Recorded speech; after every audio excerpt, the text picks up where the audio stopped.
Today we have a wonderful set of the panelists, including the Governor Yuzaki Hidehiko. He's the governor of the Hiroshima Prefecture, and he's also the president of the HOPe. It's the Hiroshima Organization for Global Peace.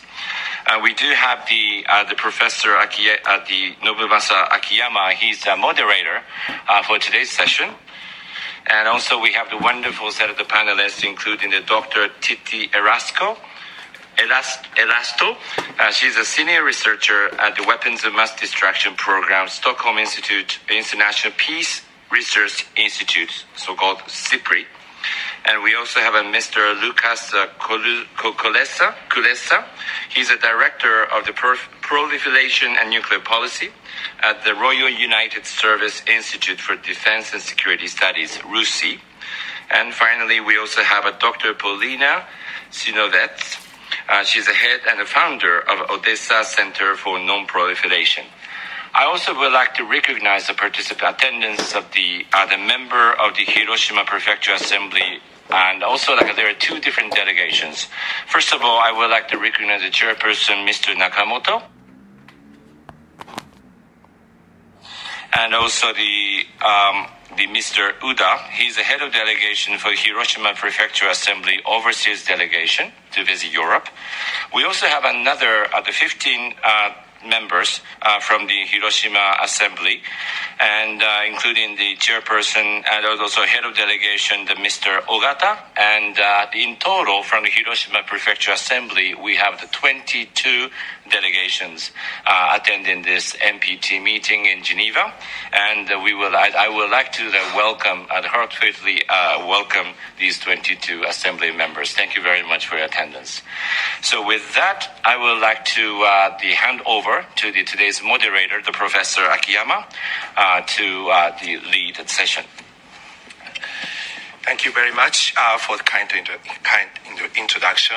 And also, I really appreciate that Hiroshima Prefecture, Governor Yuzaki, and HOPe to organize this entire project to seek the way to get out from a reliance on nuclear deterrence. I think you might have already heard a lot by listening to the statements by the individual nations that many states, countries.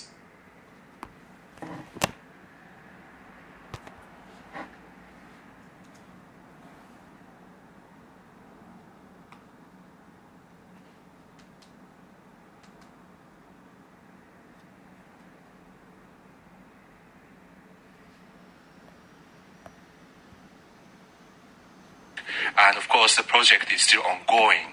But I think this event will be a very good opportunity for us to think about, collectively, and discuss collectively how we are going to address this very important question. So, to begin with, I would like to ask Governor Yuzaki to kick off the discussion. Thank you. Well, thank you very much, Professor Aki.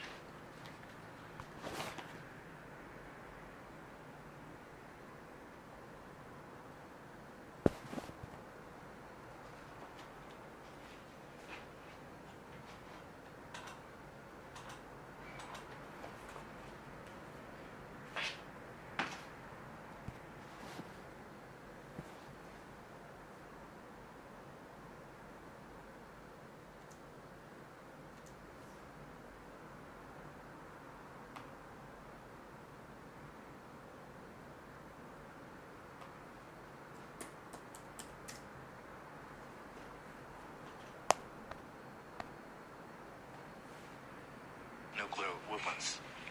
As we are all aware, the world is facing severe security challenges. The heightened risks of nuclear weapons cannot be resolved without the elimination of nuclear weapons. Well, however, eliminating nuclear weapons alone cannot guarantee a solution to the security concerns and challenges which has prompted some states to rely more heavily on nuclear deterrence. The absence of nuclear weapons alone would not spontaneously create a peaceful world. Well, that is why we are looking beyond nuclear deterrence and seeking a security system addressing the security concerns without nuclear weapons. In partnership with SIPRI and RUSI, we are exploring what security system without a reliance on nuclear deterrence would look like. Last month, SIPRI published a report scrutinizing the role of nuclear weapons for umbrella states. RUSI also held a conference in Hiroshima to discuss the conditions needed to build a global security system that does not rely on nuclear deterrence. Well, at this event, their research findings will be shared with you. We recognize that discussions on security system without nuclear weapons demand the involvement of a diverse range of voices and insights to develop. We are fortunate to have distinguished experts as discussers who will provide valuable perspectives on moving beyond nuclear deterrence. Well, active participation from the floor is highly welcome. We look forward to deepening our deliberations on this issue together with all of you. Well, I hope today's fruitful discussion will bring valuable insights for nuclear disarmament and contribute to forging ahead to our ultimate goal. So thank you very much. So thank you, Governor. Once again, I would like to emphasize the importance of the fact that the Hiroshima Prefecture, where the people suffered from the bombing, initiated this research project, and they financed the project. And I think it is important for us to think not only about the norms and maybe talking about ideas, but also how we are going to think about how we are going to realize and face the reality and the challenges and tackle with the challenges. So having said so, I would like to invite two speakers and one commentator, so give them maybe 10 minutes each to share your findings of your research, and then we'd like to have interactive sessions afterward. So first, I would like to invite Titi for your research. Obviously, as you in your hand, there is a kind of this a paper which was just published. So she's going to talk about the findings based upon this research, right? So Titi, floor is yours. Thank you so much, and many thanks to Governor Yuzaki and HOPe for the generous funding that made it possible to write that paper.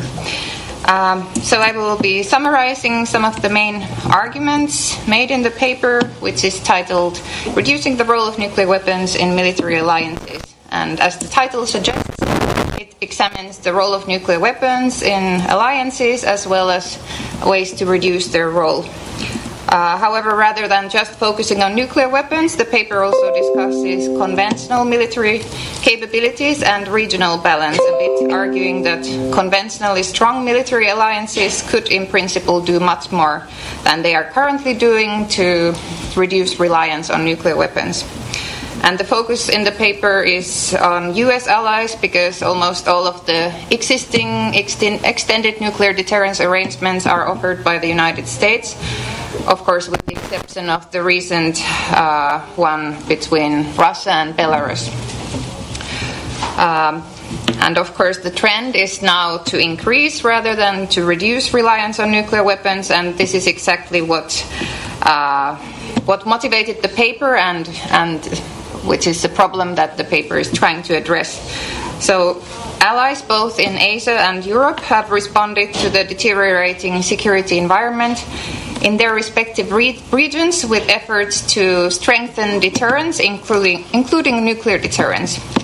However, allies are rarely explicit about how exactly nuclear weapons is supposed to augment conventional defense and deterrence. So in the paper, I tried to make sense of Allied security thinking on nuclear weapons by identifying some underlying assumptions, and the paper examined their recent security document. So for NATO allies, they are of course concerned about Russia, and more specifically that Russia could use limited nuclear threats to enable conventional aggression, not just against Ukraine, but possibly also against NATO. And as this was about alliances, so I focus more on the possible idea of Russian aggression against on the idea of a possible Russian aggression against NATO, which still seems to be based on this idea of a Russian fait accompli in the Baltic states. And some believe that more investments in forward-deployed non-strategic nuclear weapons in Europe can help to strengthen deterrence precisely against such limited nuclear threats. And this is despite NATO's overwhelming conventional military superiority over Russia and the fact that NATO's defense and deterrence in the Baltic region has been significantly strengthened by NATO's Nordic enlargement. As for the Korean Peninsula, South Korea's aim is, of course, to deter nuclear weapon use by the DPRK or North Korea. And it should be noted that the South Korean policy is rather unique among U.S. allies because it goes further than just deterrence and also includes preemption. And while South Korea's preemptive doctrine is based on readiness to conduct a massive disarming strike against North Korea, the latter's pursuit of tactical or non-strategic nuclear options in recent years has also highlighted the perceived need for forward-deployed non-strategic nuclear weapons from South Korean perspective. So there's been some discussion on whether they could also have similar nuclear sharing arrangements in South Korea. And as for the two other umbrella states in the Asia-Pacific, Australia and Japan, they are very much focused on deterring the threats from China, although especially Japan is clearly also very concerned about North Korea. But what is interesting about these two countries' security documents is that they highlight that extended nuclear deterrence is meant to deter nuclear threats. So this can be seen to signal nuclear restraint in a way that would be in line with no first use or sole purpose policies, although this is in spite of the fact that both of these countries have reportedly opposed sole purpose policy when the Biden administration considered that previously. So the paper subjected some of the Allied assumptions about nuclear deterrence to critical scrutiny and suggested ways to reduce reliance on nuclear weapons on that basis. And one thing that the paper took issue with was the assumed deterrence value of forward-deployed non-strategic nuclear weapons. And I'm aware that this is a very controversial topic, especially here at the NPT, but leaving aside politics, from a purely deterrence perspective, I would argue that European allies could actually afford to get rid of nuclear sharing without significantly undermining their security. Because non-strategic nuclear weapons in Europe have always been primarily psychological tools of assurance rather than of deterrence. They also lack credibility as a deterrence, first because their use requires a consensus among over 30 countries, and second because they are not particularly survivable, meaning that they would be relatively easy targets during a war. In addition to lacking credibility, non-strategic nuclear weapons in Europe are also redundant. This is because the US strategic nuclear arsenal already contains limited nuclear strike options, and these latter options are also more credible as the US doesn't need to use Allied aircraft to deliver these weapons. And for the same reasons, I would argue that Japan and South Korea would hardly benefit from entering into similar nuclear sharing arrangements as we have in Europe. So although I argue that nuclear sharing is not really that crucial for deterrence, I'm also aware that NATO is unlikely to give it up in these circumstances due to the perceived deterrence value. But maybe, this was discussed before 2014 within NATO, so maybe in the future this issue will come up again. A second and perhaps politically easier way in which allies, both in Europe and the Asia-Pacific, could help to reduce the role of nuclear weapons would be to embrace or at least not oppose no first use or sole purpose. In case some future U.S. administration would again come to consider such policies. The previous opposition to such policies by U.S. allies can be seen to reflect a lack of awareness of conventional military balance in their respective regions. Because first use doesn't really make sense except from the perspective of weaker parties who might see the need to compensate for their conventional inferiority with threats of limited nuclear use. After all, this idea was part of NATO policy during the Cold War, and we also see that today in Russia and North Korea. In contrast, today's strong US-led alliances in the Asia-Pacific and Europe arguably have no need for such dangerous compensation strategy because they have much better conventional means to control escalation. In addition to escalation control, nuclear first use might of course also mean massive disarming strikes, as is implied in the current South Korean and US policy towards North Korea.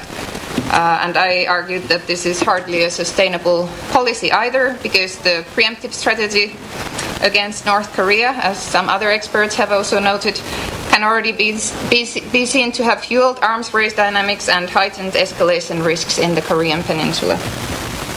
The third argument in the paper questions the assumed inevitability of nuclear second strike, so not just first strike.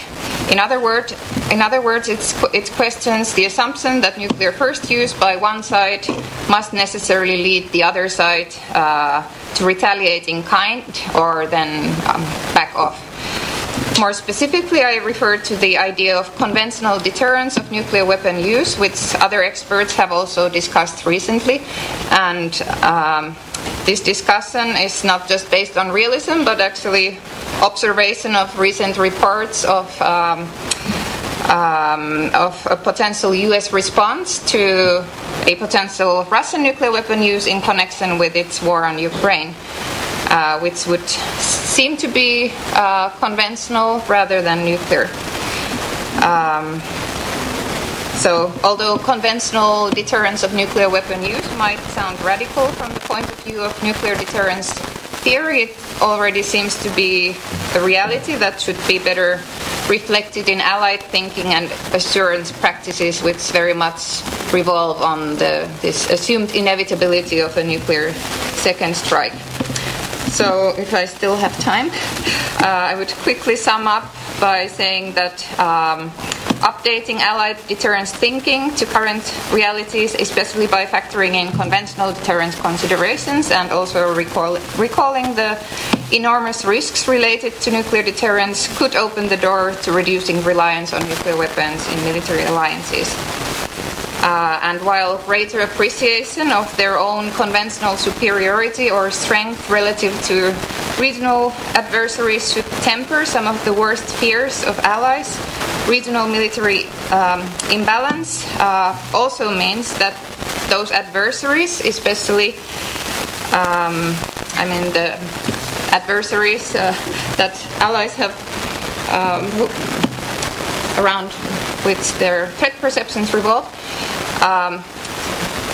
they will continue to heavily rely on nuclear weapons. So there's a paradox with this military imbalance that, it doesn't take away the problem of nuclear threats by the weaker side.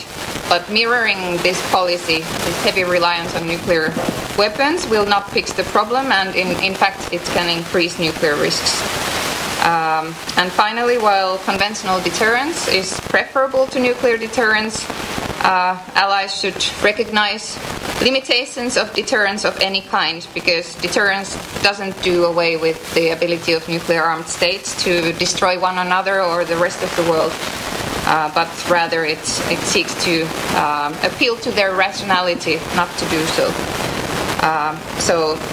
So in addition to exploring ways to rely on conventional rather than nuclear deterrence, allies should therefore also explore ways to reduce risks and tensions with their regional adversaries, for example through confidence building efforts or at least avoiding steps that could lead to escalation. Thank you. Right. Thank you, Titi. So she talked about how we are going to reduce the excessive reliance on nuclear weapons as a kind of first step, in particular given the deteriorated strategic environment facing the threat and challenges. The umbrella states tend to more rely on the extended nuclear deterrence, but probably that is too much there is a kind of too much exaggeration of the role of nuclear weapons. So the first step is how to kind of reduce the sort of heavy over-reliance on nuclear weapons. That's the first step.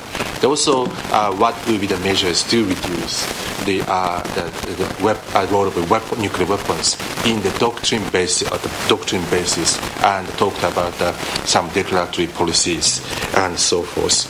So maybe we will come back to these points. But now next, Lukasz. So first, I would like to congratulate for your new positions, and that makes it much busier probably. But I'm looking forward to the new assignments and also hearing our findings of this project as well.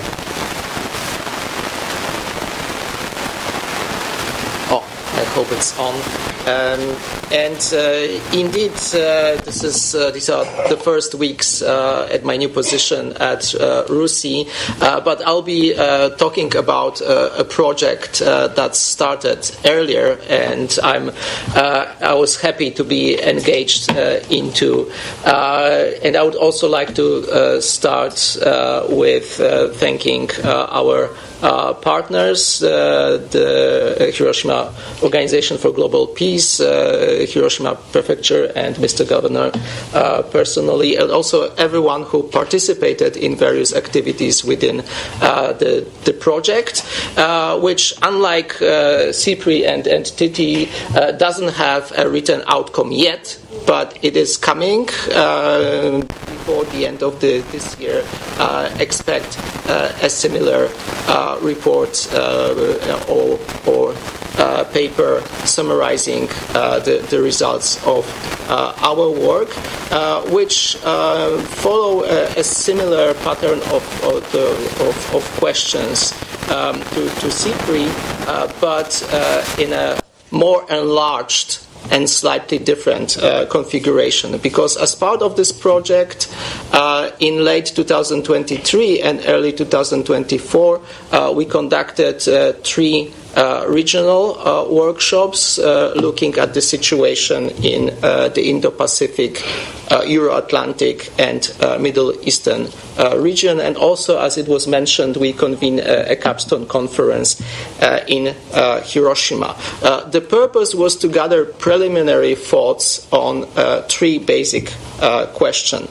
Number 1, what functions do nuclear weapons currently serve in regional security contexts? Second, what alternatives are available that could fulfill the same roles? And third, to what extent reducing the role of nuclear weapons in state security policy can be possible until we have a current replacement. So in a sense, asking preliminary questions to the main question of how do you then find alternatives that would be fully non-nuclear.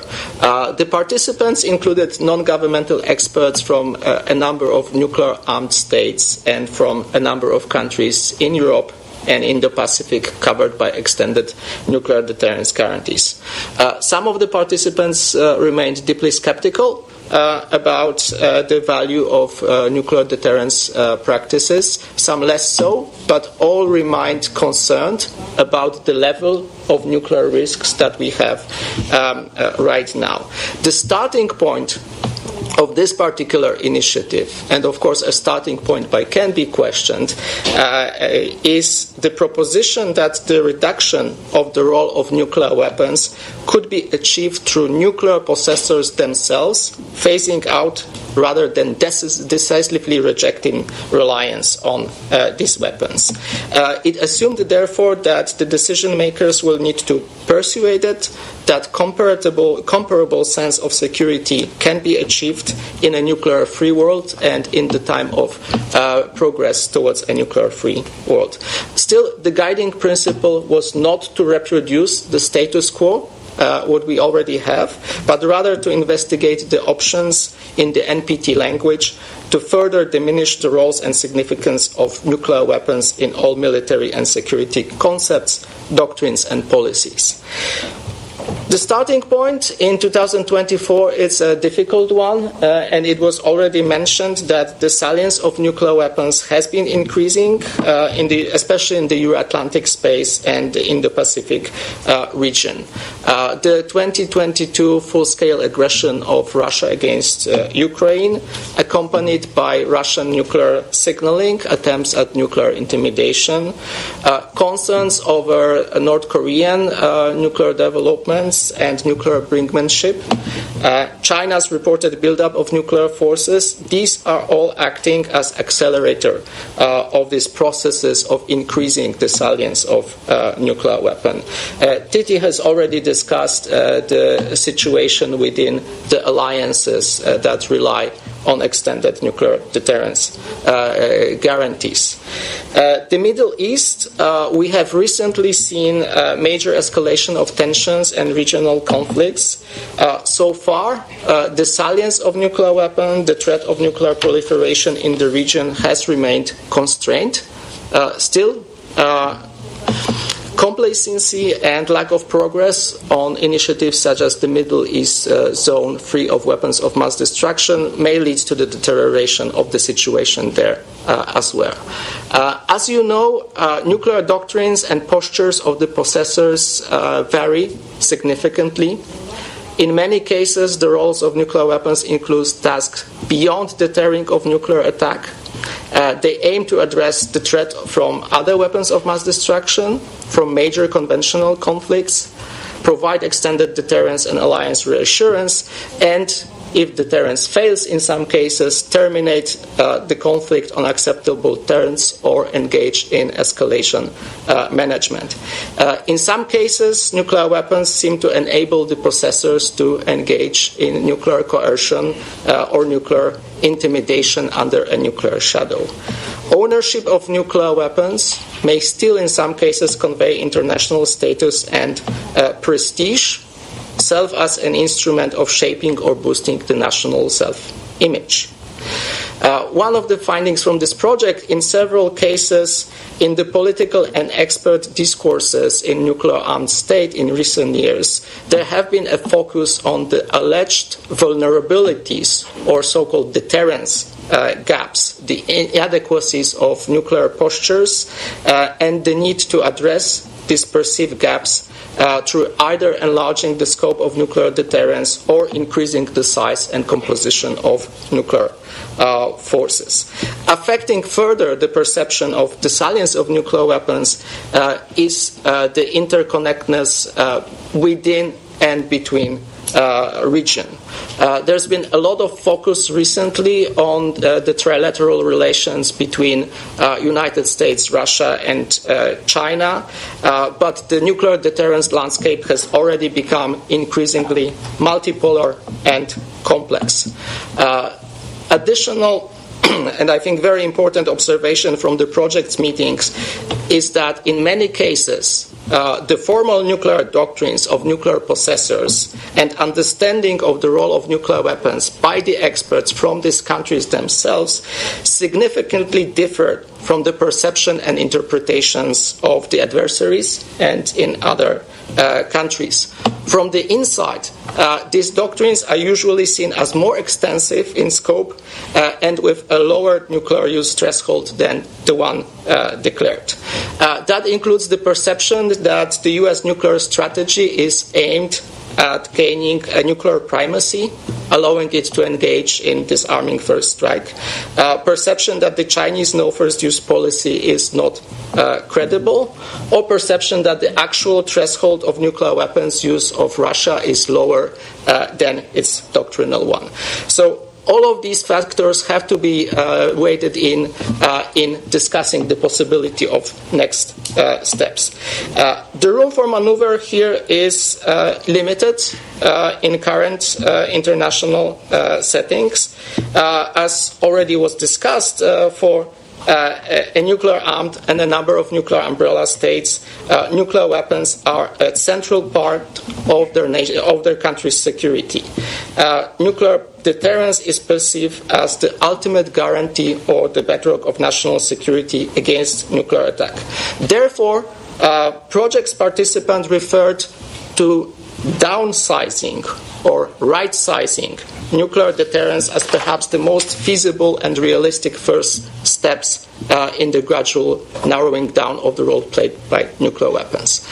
And historically, we had cases of such narrowing down of the roles and salience of nuclear weapons. Reduction of tensions between nuclear-armed states has led to limiting their roles.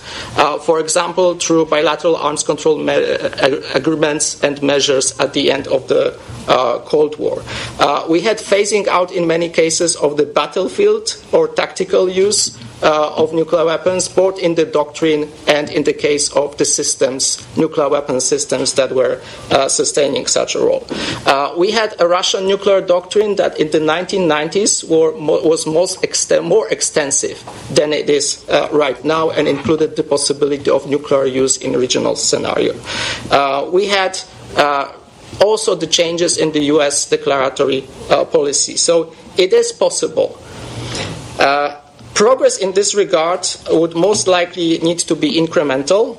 It could be added by distinguishing between the core and second-tier roles of nuclear weapons. For the nuclear weapon possessors, the most entrenched functions at the very core of their conceptualization of nuclear deterrence is the mission of deterring nuclear use by an adversary, either against one's own territory or, when applicable, against an ally, or otherwise providing this ultimate guarantee in extreme circumstances of self-defense. And from the proceedings within the project, it doesn't seem that the experts from that country see comparable non-nuclear replacement for that role.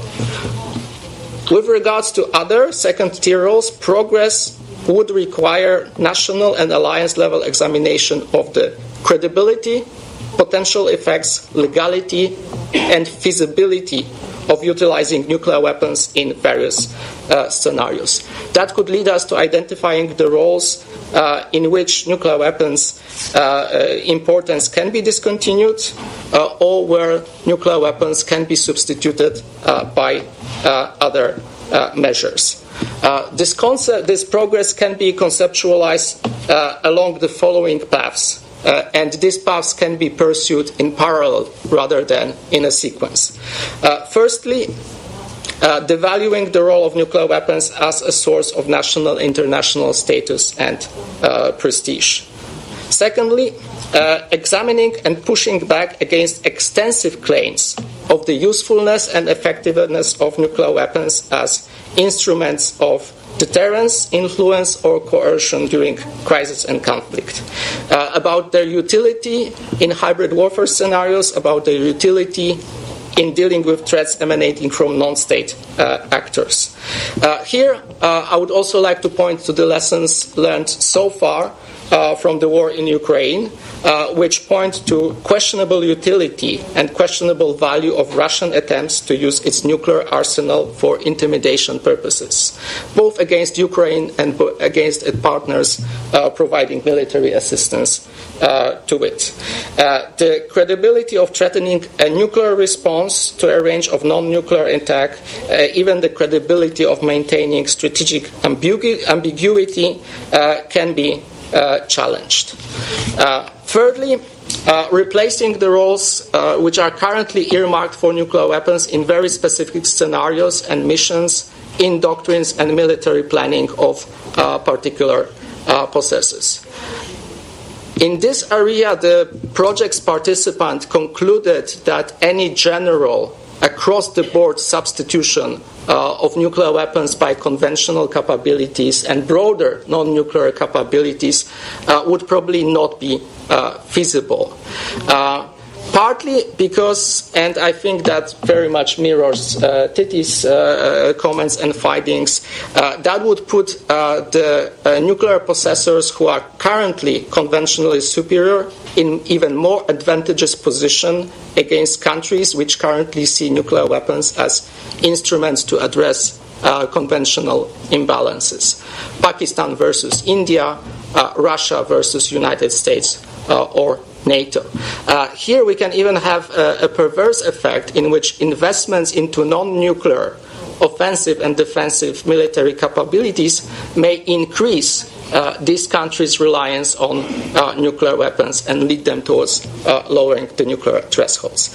Still, there is a case for a review of military effectiveness and political feasibility of threat or use of nuclear weapons in specific scenarios, for examination and re-examination of nuclear option against available non-nuclear instruments. This may lead to doctrinal adaptation, not just hardware adaptation. However, that would most likely proceed with different pace in different countries. Some participants of this project suggested that inevitably that would lead to reconfirmation of adoption of a no first use posture or a sole purpose formulation. Others remain skeptical about political feasibility of moving to no first use in case of specific countries. We can, I think, come back to this point later. And lastly, everything that's been said so far does not really question or does not really undermine the case of pursuing unilateral, bilateral, or multilateral nuclear risk reduction as addition, interim step towards reducing the roles on salience of nuclear weapons. Let me stop here. Thank you very much. Well, thank you, Lucas, for a very detailed report on the project. And also, I was part of the discussion in Hiroshima, and I was kind of astonished with the richness and also kind of wideness of discussions and issues. And I'm sure that we could come back to the various points, but it seems that Lucas, in fact, provided us with the long list of what we have to solve in order to reduce the role of nuclear weapons. Given some kind of strategic realities in the region, how this regional security dynamics should be kind of combined with the strategic strategic complication of the relationship among major powers. How are they two different levels of complications, the challenges are combined and they solved in a combination ways, and then they address the threat, nuclear threat reduction and reducing the role of nuclear weapons in regional security. So how are we going to pursue these issues? That is an important challenge. So then, Paulina, you are also the part of this discussion, and so maybe you could share what you heard and your comments on what you heard. Hello, dear ladies and gentlemen. I would like, first of all, to express my deepest gratitude to the Hiroshima Prefecture and HOPe for inviting me here, and also for the pleasure of getting acquainted with the two brilliant piece of thoughts on how to get rid of nuclear deterrence as the framework concept in international relations. I also beg my pardon for being more detailed than the previous speakers, because I will often refer to the experience of Russia's war in Ukraine and deterrence practices, and also for playing a little bit the role of devil's advocate here. Because, of course, one who is starting the fight against nuclear deterrence will obviously face those arguments in the future and always. So, first of all, of course, let me emphasize again the fact that the salience of nuclear deterrence has increased since the beginning of Russia's war in Ukraine, just because Russia has used the policy of the aggressive sanctuarization to umbrella its aggression against Ukraine and to prevent any other participants of the war, prevented third parties from interfering in this war, just because of the power of its nuclear weapons. Besides, it also started to use nuclear weapons as the compellant tool, just to affect the behavior of NATO states and other states to support Ukraine with the weapons and weapon supplies. So, coming back to our report, let me start with a couple of points of Titi and then go on with Lukasz. So first, speaking about Titi's point on tactical nuclear weapons, which I could not omit, of course. This is a very interesting balance of reducing and increasing the risk, because on one hand, really, staging new nuclear weapons on the territory of allies looks pretty dangerous and risk-provoking regarding Russia, but on the other hand, it has always been, referring to the famous formula of Denis Healy that the 95% of deterrence is reassuring the allies. It has been a very successful formula since then, when the allies are feeling relied, and also the reputation of the wedding rings of Europe, which is often attributed to tactical nuclear weapons, is also very much here. This is why we have this strife of the Eastern European allies, NATO allies, for staging nuclear weapons at their territories. Also, in this regard, besides saying that it probably increases the general risk of nuclear war, probably staging these nuclear weapons would increase the cautiousness, which Russia has demonstrated during the war in Ukraine, because here we have a very strong understanding that Russia doesn't want any kind of military conflict with NATO, and it has cautiously avoided it by not bombing any weapons supplies, weapons convoys from NATO to Ukraine at the territory of in Ukraine or out of Ukraine, obviously, and also the fact that Ukraine has found the formula of which Rose-Müller called the intra-war deterrence, how to perform its obligations on the grain deal and to send its ships along the water lines, water borders of NATO. So Russia never bombed the ships because it was very cautious in trying to avoid any kind of direct conflict. Why? Because, of course, there is a very strong understanding that any conventional confrontation with NATO can trigger nuclear escalation, further nuclear escalation. And then coming to the second point, where Titi pointed that it would that conventional deterrence can substitute nuclear one. There is, and then referring for a very quite popular recent experience when the private channels messaging in autumn 2022 deterred Russia from using, presumably deterred Russia from using tactical nuclear weapons against Ukraine, because we know that in autumn 2022 there was the Putin's speech on annexation of Ukrainian territories, and then there was a phrase that Russia would never hesitate to use any means available to protect those territories, which was somehow interpreted as the potential intention to use nuclear weapons, tactical nuclear weapons against Ukraine. And then there was this private channels messaging, which was referring to the potential conventional strike of the US, UK, and France against Russia in case if it uses nuclear weapons against Ukraine. And then we have a very strong evidence of Russia's backing up, saying that there has never been any intention to use nuclear weapons against Ukraine.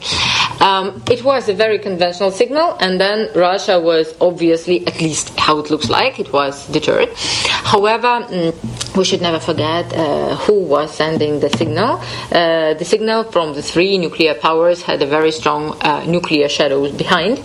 And knowing the fact that the Russian leader is very much fond of deterrence theory and very much being a child of the Cold War, when everyone was persuaded that any start of the conflict between NATO and Russia would end up with the uncontrollable nuclear escalation, also means a lot in understanding that Russia was very much deterred. But the question is still, was it deterred by the conventional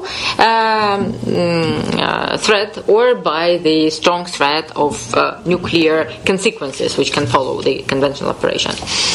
Of course, I totally agree with the idea that one should increase the reliance on the conventional deterrence by decreasing the reliance on nuclear ones, because otherwise nuclear deterrence is very much using its salience, very much using its efficiency in regard of potential adversaries. However, again, here I would probably agree with Lucas, saying that in case if we have countries who are very much relying on nuclear weapons and very inferior in the terms of conventional arsenals, they will probably again increase the reliance of on nuclear deterrence and decrease the nuclear threshold in case of the United States and other conventionally powerful states putting the accent of conventional deterrence. And this is the biggest problem, because then this kind of stepping back on the heavy reliance of nuclear deterrence would be mutually agreed and mutually discussed in some framework. And as far as now we are having the arms control a bit dead, more dead than alive, we are still having the risk reduction mechanism, which again I'm coming back to Lucas, which is a good framework to discuss it. But again, this is a question for Lucas: how to discuss risk reduction if Russia's main tool in this war is the manipulation with risk? Will Russia be agreeing to get rid of the main point of influence in this war? Also, one of the weakest spots of abandoning nuclear deterrence now is that Russia is in the progress of demonstrating how valuable it is. In particular, we have a very strong example of Russia's war in Ukraine, when Russia used nuclear weapons in two functions.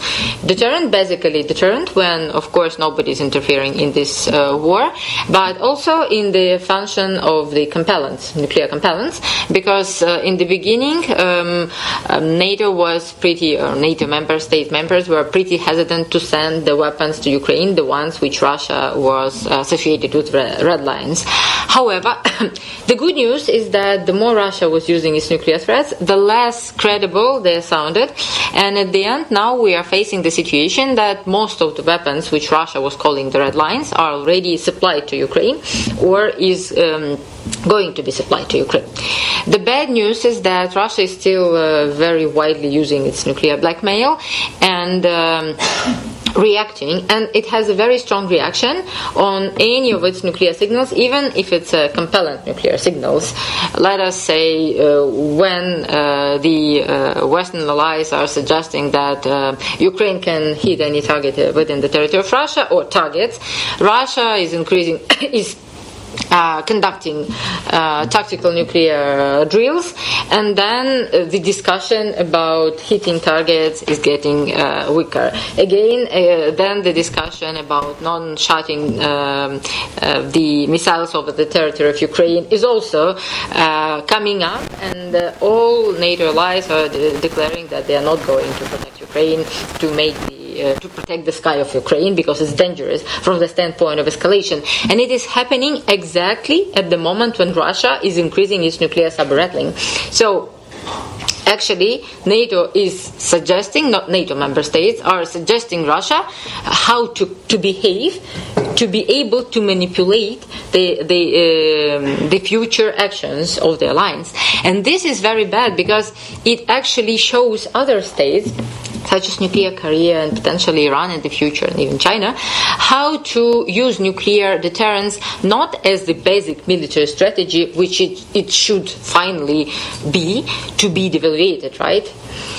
It shows that nuclear deterrence can be used as the very flexible political strategy to affect your opponents to do something or not to do something. And this is the weakest and the most dangerous tendency which I can observe currently, and which is the biggest obstacle on getting rid of nuclear deterrence. However, I think that one of the most possible ways of stepping from nuclear deterrence in the future will be the result of this war, of Russia's war on Ukraine. Again, I agree with Lucas here, saying that here Russia puts nuclear deterrence in front of its policy, making it one of the crucial drivers of affecting the Western behavior.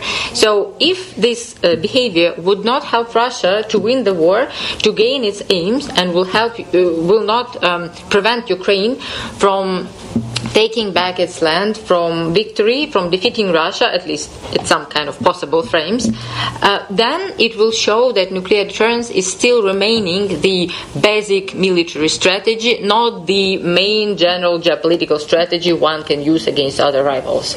So this is why I am, of course, I'm from Ukraine and I'm interested, but as a scholar, I'm also very much agreeing with the idea that the victory of Ukraine in this war, I mean, the possibility to defend itself, its territory and its interest and its way to the West, is very much tightened to the future of nuclear deterrence and the possibility to evaluate it as the military strategy and the code of conduct. Thank you very much. Thank you very much. It's a very difficult question. And one thing, if I may pick up, that it is important for us to conduct thorough and careful research on what nuclear signaling means to us and how that would affect our strategic calculations. And also, I would like to come back to the two presentations. Then let me raise a couple of the issues. One, what would be the conditions for the credible declaratory policies? Now the thing is, we talked about a lot of different types of roles of nuclear weapons. One, of course, deterring and nuclear use, right? But the other says deterring the conflict could be also a role that the nuclear deterrence could play. The third is the role of a nuclear weapon could be something to threaten others to change the course of action. And then also you touched upon the kind of phenomena of a nuclear shadow. So that means somebody could manipulate the current strategic calculations by just simply indicating, or even without indicating, but sensing the existence of nuclear weapons. So the nuclear weapons could play a security and military role, but at the same time, political role is important. And that in the political part of the functions can be manipulated, and then so that is kind of function signals. So to me, signaling is kind of very tricky issue that we would like to, maybe we need to further deepen the understanding. And also, what are the possibility of interchangeability or exchangeability of role of conventional and nuclear weapons. So we talked about a lot of sort of a nuclear deterrence architecture, which could consist of nuclear elements, conventional weapon elements, and the cyber space or the new domain elements, and probably on the sort of information warfare as well. So we are now talking about kind of multi-layered or cross-domain deterrence. And in this environment, how can we make sure that the role of nuclear weapon can be replaced with other means? And is there any kind of risk of interchanges, or interactions or entanglement among different domains and so forth? Of course, and you don't have to respond, but if there are any, kind of comments on that, and also Paulina's Paulina's questions or comments, maybe Hiti or Lukash, any thoughts? Sure, that's fine. I could maybe say something on Paulina's comment. Thank you so much for those. On tactical nuclear weapons, I agree that it the fact that the threat of a counter, a response to a potential Russian nuclear weapon use, the fact that it came from the 3 nuclear weapon states, of course it made a difference, but I don't think that undermines my argument about tactical nuclear weapons. I don't know if those issues were connected, because even without tactical nuclear weapons, that nuclear deterrence, general nuclear deterrence based mainly on strategic arsenals of the US is still there. But I would also add that I think Russia is also very much deterred by NATO's conventional forces, and that's, to make that argument, I actually included a chart where I compared the conventional forces, or the major conventional weapon systems of Russia and European NATO members. So even the US and Canada were left out from the comparison, and even based on that comparison, the capabilities and even the number of military personnel of European NATO members, they all exceed those of Russia. The only exception was the number of reserve military personnel, and this might be a bit surprising to some, because we hear so much argument about how we need more weapons in Europe and we need to boost our capabilities, but I assume that the Russians are very aware of this imbalance, and I would guess that was one of their, regardless of how exaggerated you think their threat perceptions were, but I think that might have been one of the reasons why they attacked Ukraine. So, yeah, that was my response to that. And maybe should I take your question or later? Yeah, be free. If you have any yeah, response. That, and maybe also related to what Paulina said about manipulating events by just possessing nuclear weapons. I think that applies to all nuclear weapon states, and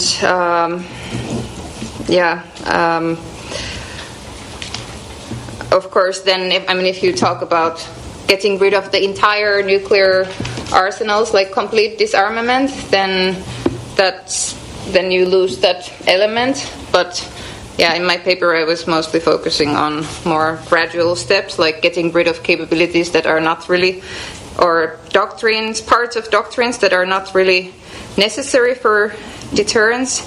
And about the cross-domain deterrence, I agree that it's very complicated these days, but I would say that nuclear weapons mainly that combination of nuclear weapons and the cross-domain nature of contemporary military forces, that just adds to risks, and especially the risks of entanglement. I'll stop here. Thank you, Lucas.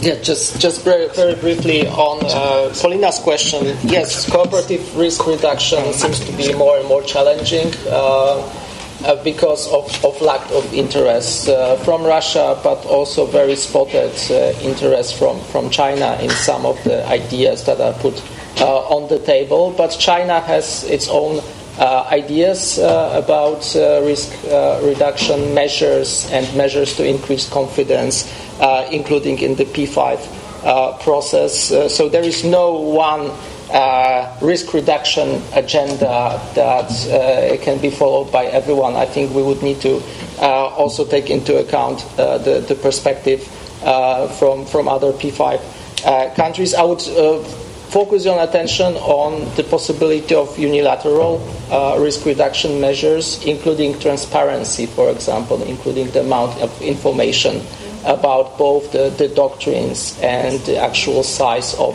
the forces. That's something that can be done. If it's not possible in the P5 context, that can be done and is done in many cases unilaterally, and can be also So it can be done. Risk reduction can be done unilaterally without basically looking at other nuclear possessors. I agree with Paulina that the war is a test of the salience of nuclear weapons. So far, yes, it can be said that it introduced a level of restraint and caution with regard to the scope and intensity of the war. But at the same time, we had various discussions about no utility of the so-called tactical use of nuclear weapons by Russia in any kind of scenarios. We also seen the potential of mobilizing the international opinion against the country that would use nuclear weapons. So I think whereas it can be said that it introduced certain caution, so far it cannot be said that nuclear weapon was a tool of compellence. That was useful. Conditions for credible declaratory policy. I think the consistency between what is in doctrinal statements, what is the actual practice of nuclear possessors, what is their posture, including what kind of weapons systems they develop for what kind of scenarios, for example, for regional use, and also the narratives, the consistency between the doctrine and the narrative, internal narrative in particular countries. You would need to look at all these things together and not just at the formal doctrines. And finally, on the changes, you can examine what is the appropriate mix between nuclear and other measures periodically, especially when it comes to reacting to non-nuclear, so-called strategic attacks, the potential use of chemical and biological weapons. You might have a very strong case that other measures may be more effective in deterring and also more appropriate in terms of feasibility and, more importantly, of legality of use of nuclear weapons than nuclear deterrence. The imbalances of forces, we need to go deeper than just comparing the general numbers. I think you would need to go into regional and sub-regional situations in which the general advantage of one particular site may not necessarily guarantee deterrence or prevalence against a determined aggressor. You would also need to look sector by sector about the capabilities of nuclear forces. So I'm afraid it's slightly more complicated than the general numbers. And of course, there are many reasons for Russian aggression against Ukraine, but I don't think that the imbalance between NATO and Russia is one of them. Thank you very much. I'd like to pick up the last point. I think we have been talking about strategic and sub-strategic only in the context of US-Soviet, US-Russia arms control. But for the regional states, regional players, for example, the medium-range missiles would have a very strong strategic implications. And also, when we talk about reducing the salience of nuclear weapons, sometimes when the major powers are trying to achieve the strategic goals at the regional level, then conventional forces may also have a very strong strategic implication. So we need to discuss and understand how the interchangeability between conventional and nuclear and strategic and sub-strategic, quote unquote, and how we are going to evaluate the deterrence architecture, and which is appropriately addressing the question how to reduce the role of nuclear weapons. So maybe I just stop here, but I'm sure I recognize the faces who really want to speak now, and I recognize also people who has a strong expertise in regional security and nuclear doctrines and nuclear things. Also, I would like to now invite everybody to join the discussion. So I recognize Pavel, you want to say something, right? So please identify yourself and start talking before this time. Okay, thank you. I'm Pavel Podvik, senior researcher here at UNIDIR. Thank you for a very interesting discussion, and it was a project I was part of some of the discussions online, so I'm glad to see that is coming along. I want to maybe push back a bit against this notion that we see that increase of the salience of nuclear weapons, because we see that a lot of people say that they want more nuclear weapons, but I think that that's the reality is, and we see that nuclear deterrence kind of works in a certain sense, as Polina described in the context of Ukraine. But my question is, well, nuclear deterrence may be working, but doesn't do anyone any good. And I think the answer is actually no, it doesn't. Even if you look at the case of Russia, that we again all agree kind of uses this umbrella to prosecute this war in Ukraine. I think there is a very good case to be made that Russia would have been much better off from any point of view had it not started this particular war, or even earlier war. So in that sense, I think we need to look and examine and, in my view, question that link between nuclear weapons and security. And I think if we do that, then we may as well discover that there is no link there, and nuclear weapons don't contribute to your security. And another point that I think Lucas definitely mentioned it, that goes to this issue of salience is that we've seen again in the context of the of threats of nuclear use in Ukraine, we've seen that the use of nuclear weapons has already become pretty much impossible. There was a significant international backlash, very consolidated and almost I would say almost universal, that basically took nuclear weapons off the table, and even the United States and the West, when discussing the potential response, I mean, as Polina mentioned, that it was emphasized that it would be conventional. So I think I'll turn it into a question.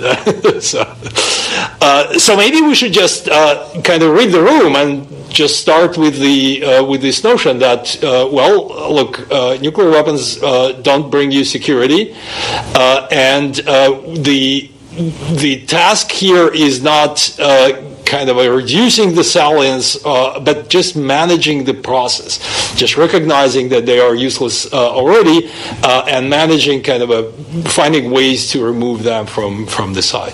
Thank you. Well, thank you. That's a very interesting insight. And anybody would like to respond? Lucas? Yeah, this time it's on. Thank you, Pavel, and also thanks for your engagement in the discussions. I think we have to start with defining, or we should have started with defining the salience versus the roles of nuclear weapons. At least for me, the salience refers to a broader issues, including the place of nuclear weapons in political, public narratives, the importance that is attached to it, also beyond the strictly military strategic. And in that space, I think you can make an argument that the salience has gone up, even if so far you may not see the updates or developments when regards to doctrines and the hardware.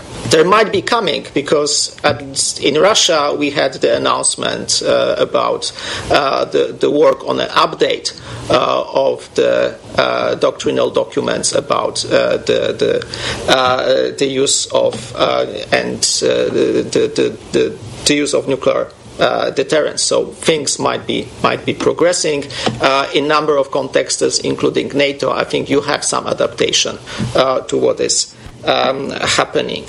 So salience growing, I would still consider this is the case.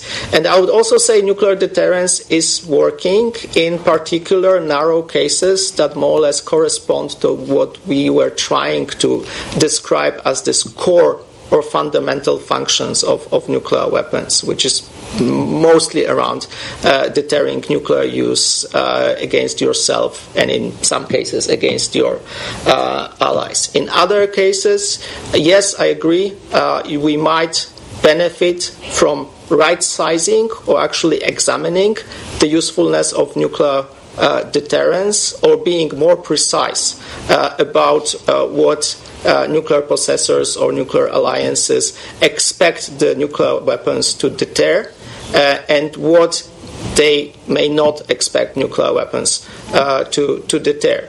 There might be a tendency, especially in the political sphere, to basically treat nuclear deterrence as a bumper sticker that you can put on almost everything, almost like a magical spell over there. And I think, to use ELN expression, busting through the clouds and actually examining what nuclear weapons, what roles they're actually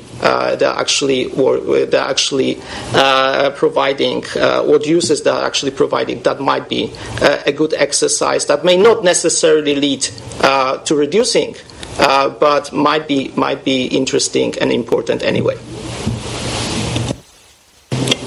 Thank you. Yes, I recognize some young faces, and I'd like to encourage them to. Yes.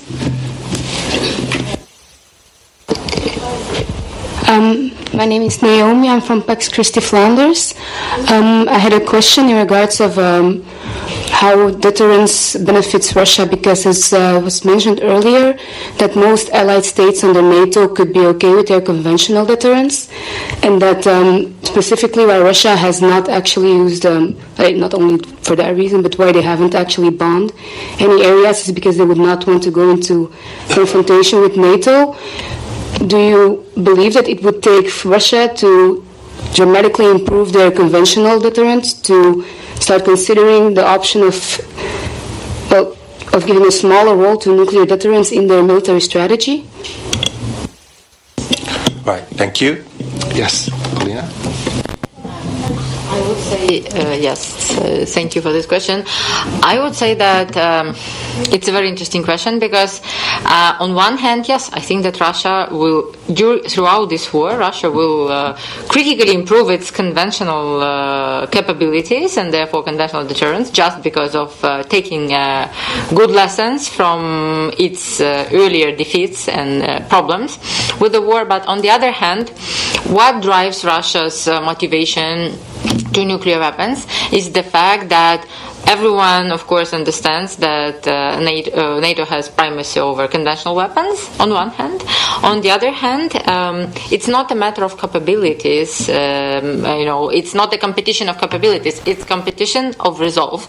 And in Russia, there is a very clear perception and understanding that in the competition of resolve, NATO will always back down. Because they are panically afraid of nuclear war. Russia is also panically afraid of nuclear war, but they are sure that they have one more step in resolve to show that they are much more eager to use nuclear weapons. This is why for Putin, and he expressed it many times before, that nuclear weapons is not the weapons of war. It's the weapons of dialogue, blackmail, manipulation, pressure, and so on. This is why he's using it very much for the psychological games. And I think that the moment when nuclear weapons will be used will be the worst moment for Russia, because nuclear deterrence will be disqualified, because deterrence works until you use the weapon. When the weapon is used, it's a catastrophe. It's a collapse of deterrence. It will be the worst moment for Russia because they would not have any kind of other strong trumps in the game. This is why I would say they love nuclear weapons just because it imposes fear. in the West much stronger than the fear of conventional deterrence.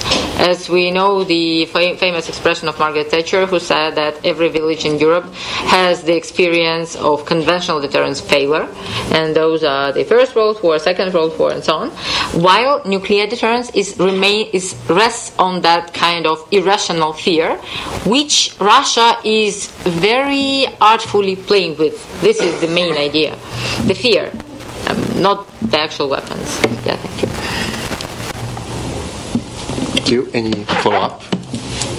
No. Yes, a very good answer. Right. So that is two-finger intervention, I suppose. No, it was not a two-finger. It was a question, if that's okay.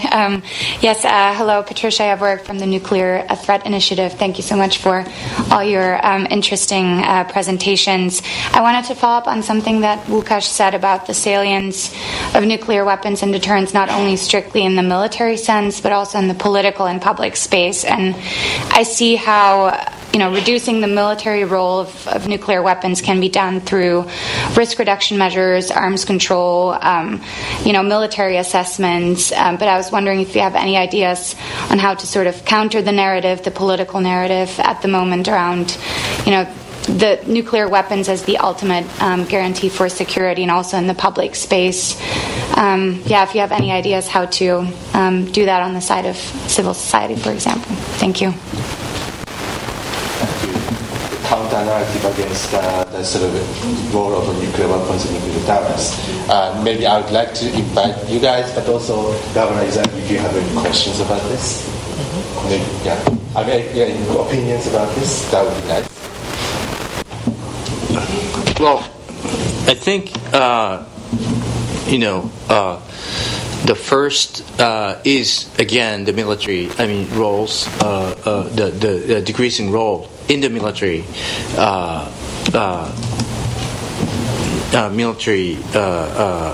perspective. And then, the probably notion of the narrative in the political sense is coming from the military narrative.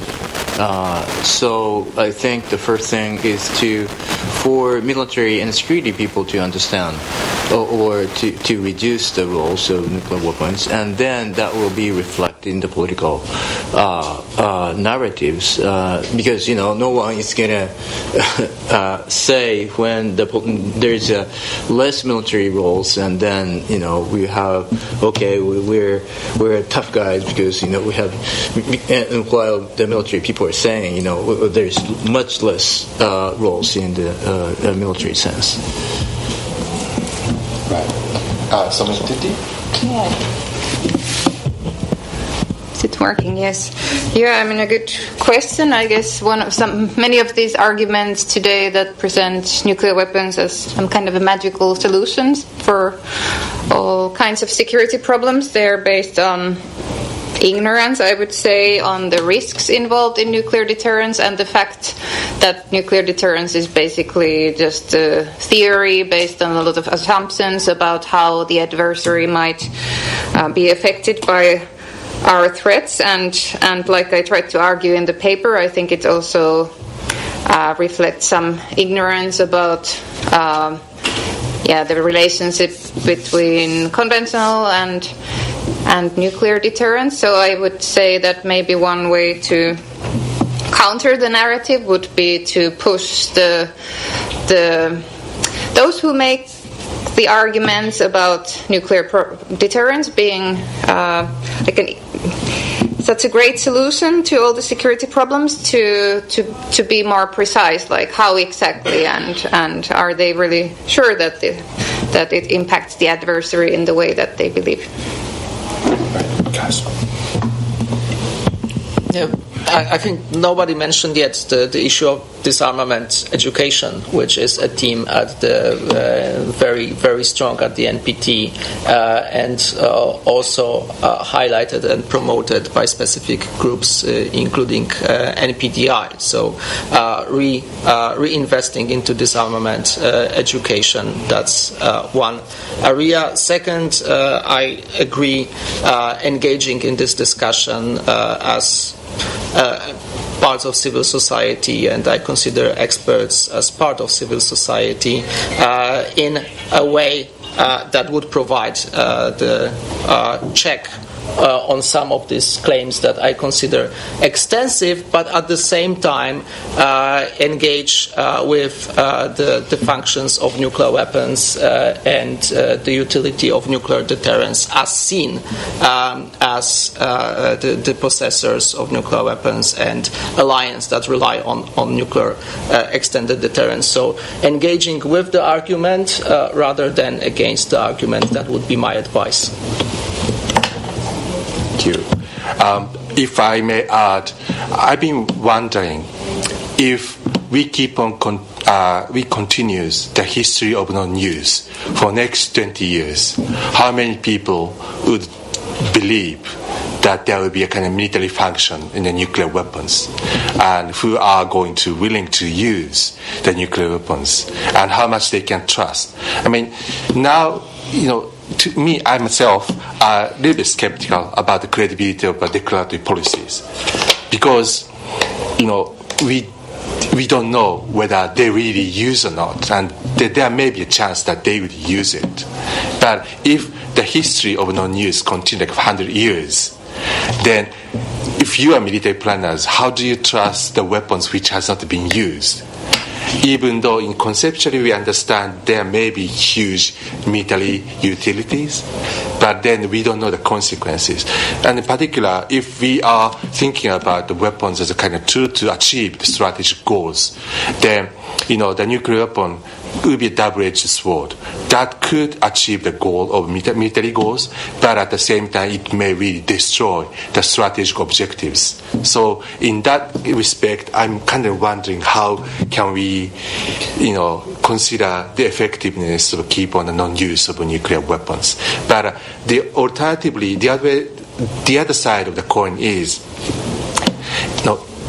if we see the history of non-use for the long time, then once they started to coerce us, scare us by indicating use of nuclear weapons, then how the political impact could be larger than ever. So I don't have an answer, but I would like to just pitch in this question to everybody to think about. Yeah. Well, I have a little different idea. I mean, the history of no use, how you interpret it, may be different from people to people. I mean, the cause and effect, which is cause and which is effect, people can interpret it as you mentioned. Because there is no use, there hasn't been no use. Or because there is a use, or especially in the deterrence purpose, that is why the nuclear weapons were not used. So in that case, people will still believe the deterrence purpose or deterrence effect of the nuclear weapons, and I think that's what's happening over 70 or almost 80 years now, and I think we want to turn that around and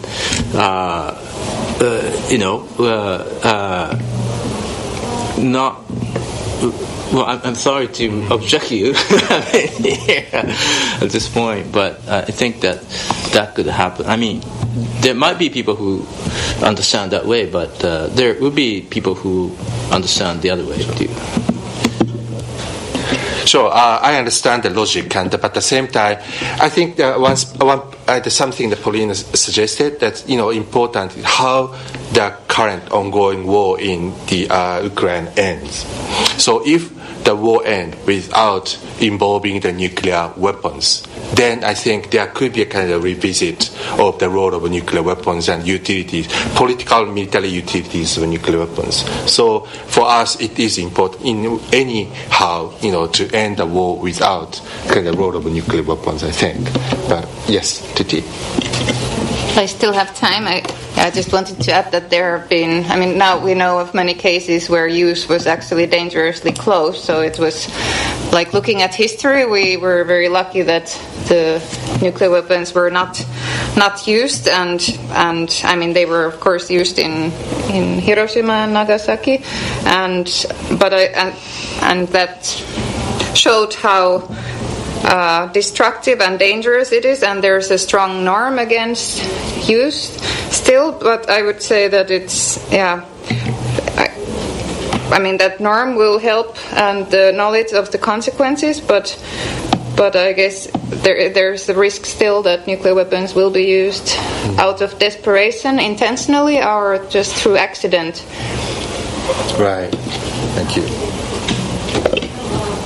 Yes. Hi, my name is Talia Wilcox, and I'm an intern with the Nuclear Age Peace Foundation.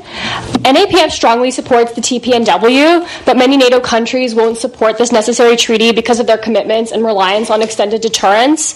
I'm curious how to counter the deeply rooted beliefs that extended deterrence is necessary. Thank you.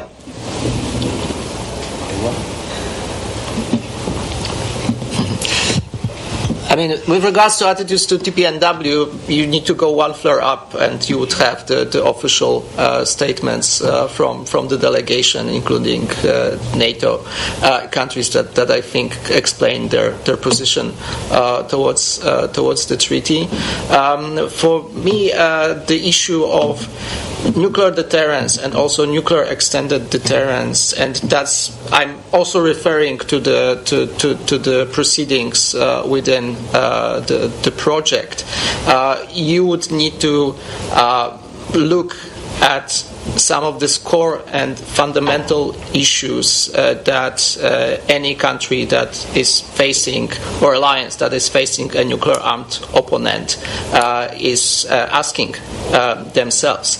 And here, just relating to the previous discussion, even the strongest and more comprehensive non-nuclear posture can be, there is a risk from the viewpoint of those who are deploying it, that it can be circumvented from above by a nuclear armed opponent who would threaten or actually execute nuclear escalation. And we've also unfortunately seen, not just in Ukraine, but in other cases, the possibility of nuclear armed countries conducting aggression under a nuclear shadow. So that, for me, puts additional challenges, pretty serious challenges, to just moving beyond or completely moving away from extended part of the nuclear part of extended deterrence. So the case, at least for me, it's more for examination and potential downsizing and right-sizing of the moment and the scenarios in which the nuclear weapons would come in. In the context of NATO, I think the language is already there, that NATO would just contemplate nuclear use in extreme circumstances. So we shouldn't also think that nuclear use in the strategic and military circles is something that is treated lightly. And I think we have ample evidence that there would be high thresholds for using nuclear weapons in any scenarios. Thank you. And also, I would like to encourage you to think whether the TPNW is a tool for achieving the world without nuclear weapons, or a goal as a kind of embodiment of the idea of a world without nuclear weapons. So if you think it's a tool, how does it serve the interest of various countries in a different security arrangement settings? And I think that's pretty much important question that we have to tackle. Right, so it seems that we are approaching to the end of the session, and if panelists would like to say something, this is the last moment that you can address. Yes. I would say that probably the most. I would say that the best way to devaluate nuclear deterrence is devaluate the value of nuclear weapons in the faces of those who really value them, right? Russia, North Korea. How? This is the biggest question, because the best reaction theoretically for all these nuclear signalings would be not to react, because not to show that it works. But how? Not to show that it works, because it works.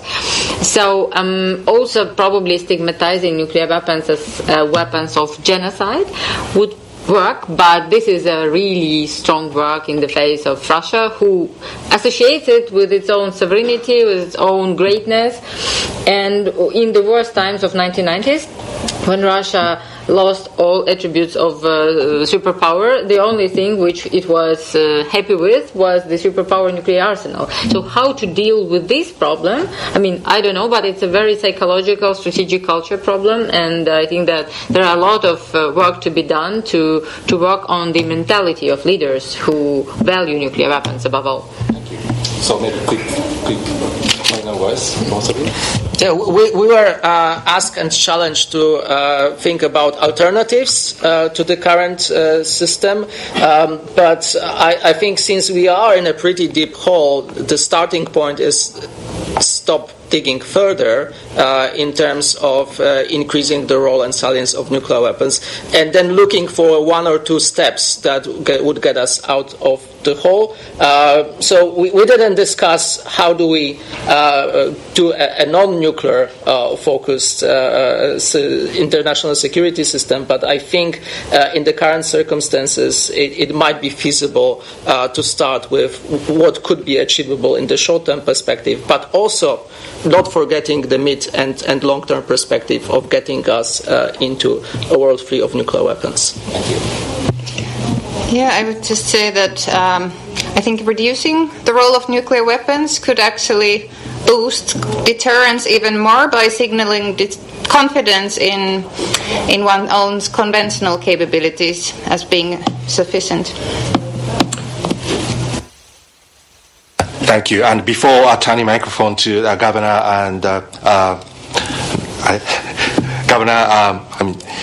I would like to actually thank, not about substantive ways, but thank the Governor and the Hiroshima Prefecture initiative to bridge the normative discussions and realistic security discussions. I think, we cannot really focus one of these, and I think it is important for us to think about how we get out from the nuclear reliant security from a perspective of a realistic policy, but at the same time, as we have discussed, the normative approach is even more important, and how we can convince the policymakers that this is not the appropriate thing, and they should not exploit our intention to work on achieving the goal of a world without nuclear weapons. And so I really thank the initiatives of Hiroshima Prefecture funding this project and others, including the one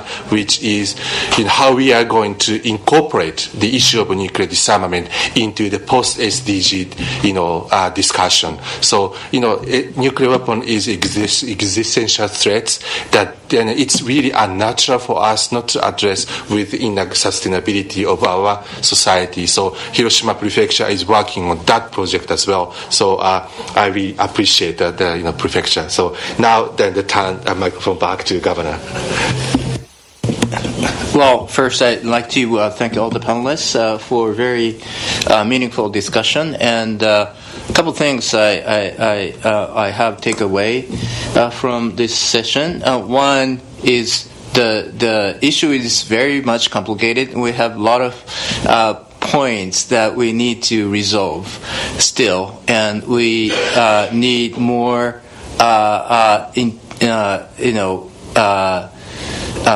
investment in terms of probably funding and also human capability or intelligence into this issue. How we deal with how we get rid of the nuclear weapons from our world.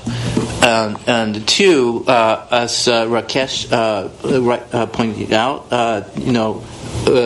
discussion today. I think the discussion went around like utility roles of nuclear weapons in the military sense or in the political sense. And I think that discussion or vulnerability of the nuclear deterrence.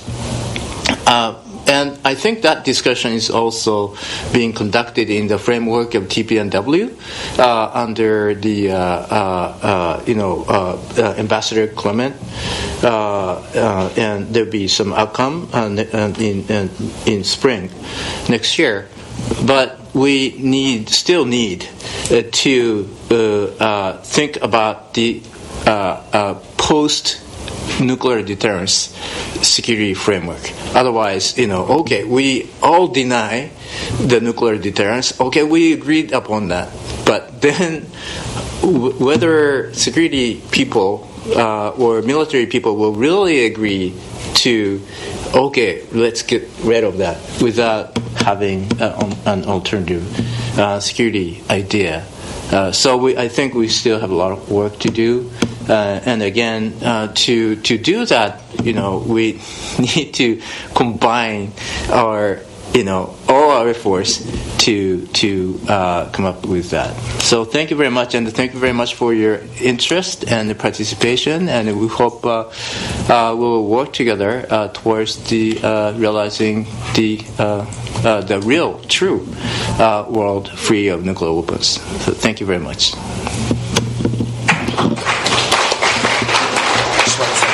So, first of all, thank you very much for coming to this event. And I would also like to announce, the HOPe will co-organize another side event during the lunchtime. As already the Professor Akiyama mentioned, we also try to explore the ways to bridge in the gap between the sustainability question and also the nuclear security. And that's what we try to explore, the intersections of security, humanity, and sustainability together with the international experts. So that event will be held from 1:15 p.m. and exactly next door is a room 22 from 1:15. So if you're free during the lunchtime, please also visit and also you attend this side event. And I hope that you will find the quite interesting aspects and explain the other options which relates to the sustainability questions and the nuclear security. So thank you very much for coming, and I hope you enjoy the event. And then have a good lunch, or see you again at the 1:15. Thank you very much.